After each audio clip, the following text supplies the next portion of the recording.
ಬಾನು ಮುಷ್ತಾಕ್ ಬಗ್ಗೆ ಜೆಡಿಎಸ್ನಲ್ಲೇ ದ್ವಂದ್ವ ನಿಲುವಿದ್ದಂಗೆ ಕಾಣಿಸ್ತಾ ಇದೆ. ಒಂದ್ ಕಡೆ ಬಾನು ಮುಷ್ತಾಕ್ ಪರ ಎಚ್.ಡಿ. ರೇವಣ್ಣ ಬ್ಯಾಟಿಂಗ್ ಮಾಡ್ತಾ ಇರೋದು, ಮತ್ತೊಂದ್ ಕಡೆ ಜೆಡಿಎಸ್ ಪಕ್ಷದ ಶಾಸಕ ಎ ಮಂಜು ವಿರೋಧ ಮಾಡ್ತಾ ಇರೋದು. ಬಾನು ಮುಷ್ತಾಕ್ ದಸರಾ ಉದ್ಘಾಟನೆ ಮಾಡೋದಾದ್ರೆ ಮೊದಲು ಕುಂಕುಮ ಇಟ್ಟು ನಮ್ಮ ಸಂಪ್ರದಾಯವನ್ನ ಪಾಲಿಸ್ಲಿ, ನಾಡ ದೇವತೆಗೆ ಅರಿಶಿನ ಕುಂಕುಮ ಇಟ್ಟು ಪೂಜೆ ಮಾಡಬೇಕು, ನಮ್ಮ ಸಂಪ್ರದಾಯ ಪಾಲಿಸದೇ ಇದ್ರೆ ಆಹ್ವಾನ ತಿರಸ್ಕರಿಸಬೇಕು. ಹಾಸನದ ಅರಕಲಗೂಡಿನಲ್ಲಿ ಶಾಸಕ ಎ ಮಂಜು ಹೇಳಿಕೆಯನ್ನ ನೀಡಿರೋದು. ಬಟ್ ರೇವಣ್ಣ ಅವರ ಹೇಳಿಕೆ ಬೇರೆ ಇತ್ತು. ಮಾಡ್ಲಿ ಬಿಡಿ ಅನ್ನೋ ತರದಲ್ಲಿ ಅವರ ಹೇಳಿಕೆ ಇತ್ತು. ಅಂದ್ರೆ ಜೆಡಿಎಸ್ನಲ್ಲೇ ಒಂದು ದ್ವಂದ್ವ ನಿಲುವು ಅನ್ನೋದಿದೆ. ಈ ಬಿಜೆಪಿ ಜೊತೆಗೆ ಮೈತ್ರಿ ಆದ್ಮೇಲೆ ಜೆಡಿಎಸ್ನ ನಾಯಕರಿಗೆ ಯಾವ ನಿಲುವು ಸ್ಪಷ್ಟವಾಗಿ ತಗೋಬೇಕು ಅನ್ನೋದು ಗೊತ್ತಾಗ್ತಾ ಇಲ್ಲ. ಜಾತ್ಯತೀತ ಪಕ್ಷ ಅಂತ ಕರೆಸ್ಕೊಳ್ತಾ ಇದ್ರು.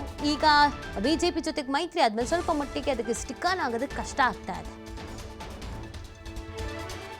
ನಾಡು ಹಬ್ಬ ದಸರಾ, ಇದಕ್ಕೆ ಬಾನು ಮುಷ್ತಾಕ್ ಅವರನ್ನ ಹಬ್ಬದ ಉದ್ಘಾಟನೆಗೆ ಹಾಕಿರ್ತಕ್ಕಂಥದ್ದು ಸರಿ ತಪ್ಪು ಅಂತಕ್ಕಂಥದ್ದು ಚರ್ಚೆಗಳು ಈಗ ಸಾಕಷ್ಟು ರಾಜ್ಯದಲ್ಲಿ ನಡೀತಾ ಇದೆ.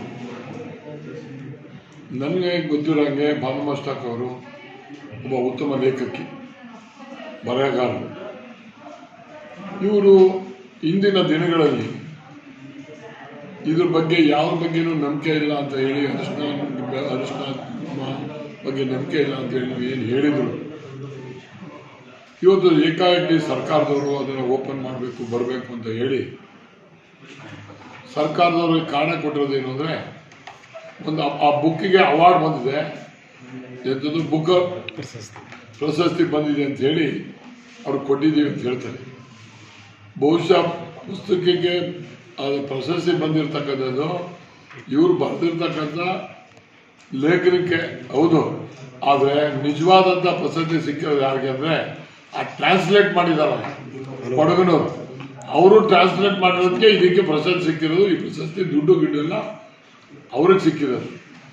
ಈಗ ಬಾನು ಮುಷ್ತಾಕ್ ಅವ್ರನ್ನ ನಾವು ಮಾಡಬಾರ್ದು ಅಂತ ಹೇಳಲ್ಲ, ಇವರೇ ನಿಜವಾಗಿ ನಾನು ಹಿಂದೆ ಹಿಂಗೆಲ್ಲ ಹೇಳಿದೆ, ನನಗೆ ನನ್ನ ಮನಸ್ಸು ಒಪ್ಪಲ್ಲ, ನಮ್ಮ ಆ ಧರ್ಮದಲ್ಲೂ ಕೂಡ ವಿರುದ್ಧ ಮಾಡಿ ಆ ಧರ್ಮದಲ್ಲೂ ಸೇರಿಸ್ತಾ ಇಲ್ಲ, ಇಲ್ಲೂ ಸೇರಿಸ್ತಾರೆ, ಎಲ್ಲೂ ಸೇರಿಸ್ತಾ ಇಲ್ಲ,